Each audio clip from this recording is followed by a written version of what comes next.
Welcome mga ka-For the Body sa ating YouTube channel. At kung bago ka pa lang, i-subscribe nyo po, i-follow nyo po ang channel natin, i-like nyo po itong video na to, then click subscribe and i-hit yung notification bell para lagi kayong updated sa ating lahat ng mga videos. So ito na, panoorin na natin mga ka-For the Bodies. Yes, hello, good morning mga ka-For the Bodies. What a beautiful day. Andito po tayo sa bayan ng Calawag, Quezon at nandito po sa harapan natin. Mayroon pong fish pan na binebenta. Ito, karatig po ito.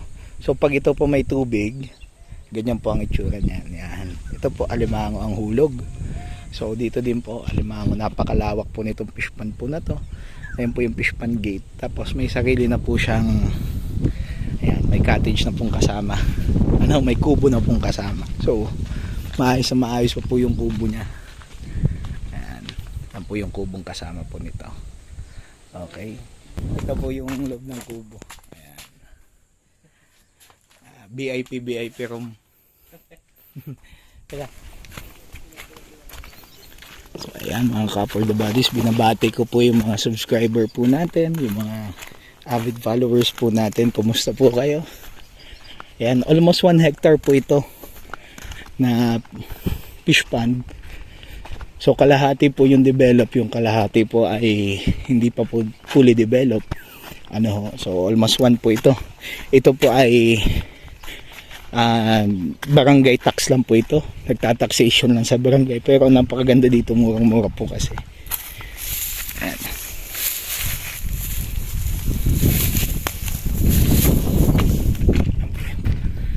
Yan yung kalahati develop.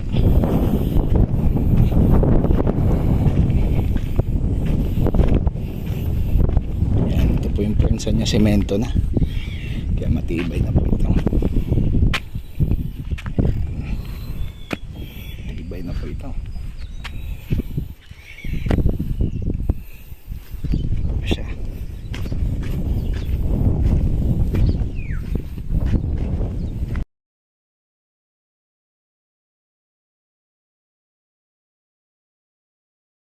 Ayan po mga ka-For the Bodies, yan po yung fish pan po natin.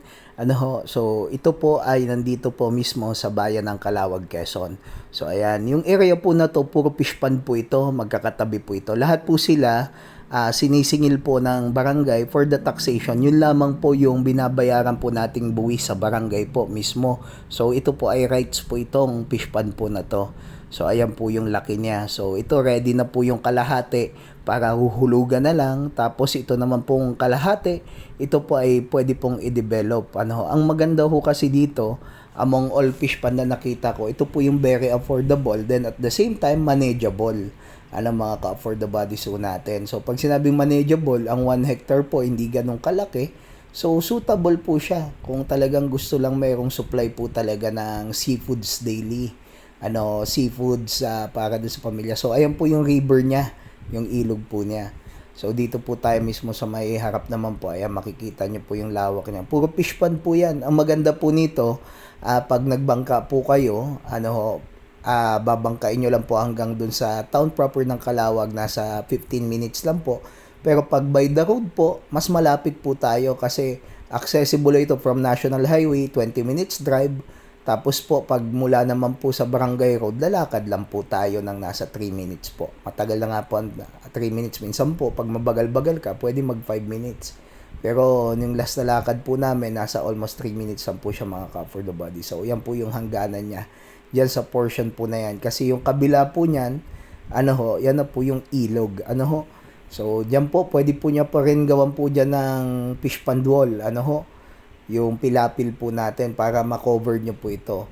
Tapos ang binabayad lang po nito is barangay tax. So mura lang po ang singil po ng barangay sa taxation. So pwede nyo na po pagsimulan itong fish pond na to at mayroon na po kayo mapagkukunan ng kabuhayan po mga ka-For the Body. So best investment ang fish pond kasi alam naman po natin ang aquaculture industry, isa po siya sa pinakamalaking income generating business po sa Pilipinas.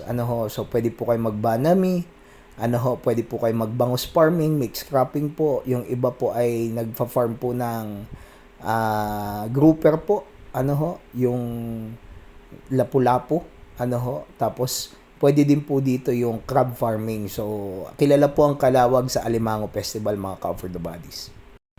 Ito naman po mga ka for the bodies yung nilalakad po natin mula po dun sa fish pond po natin. So ayan, makikita nyo po may concrete pathway na po yan. So ang labas po niyan Barangay Road.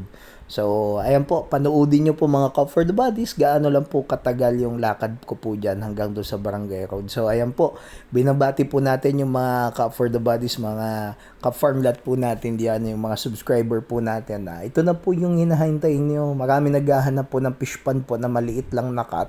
Then at the same time, ready na din po for business. So ito, napakaganda po nito, napakabait ng may-ari. Sabi nga nung may-ari, pwede din daw po mag-parking dun sa area niya if ever may parking yung sasakyan. Diyan po yan sa may labasan. And at the same time, ang maganda po sa fish pond po na to, huhulugan mo na lang po. Konting ayos na lang po. Yung kubo po ay medyo may kalumaan na din, pero still nung pumunta po kami natatambayan kasi hindi na nga po napupuntahan at naasikaso ng may-ari at medyo madami po siyang inaasikaso mga businesses.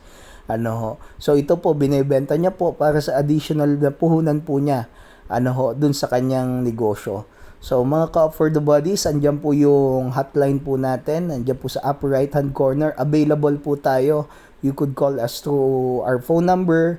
Yung phone number din po natin yan, yung available po sa Viber po natin, sa WhatsApp po natin. And also, you could message us. May messenger po tayo, for the Spaceland PH. Then yung Facebook page po natin, for the Land Properties. So, whichever po kayo dyan mag-message, pwede po. Ayan po yung Barangay Road. So, ayan po. Nilakad lang po natin para at least makita nyo. So mga ka for the bodies, maraming salamat po sa panonood po sa video po natin to.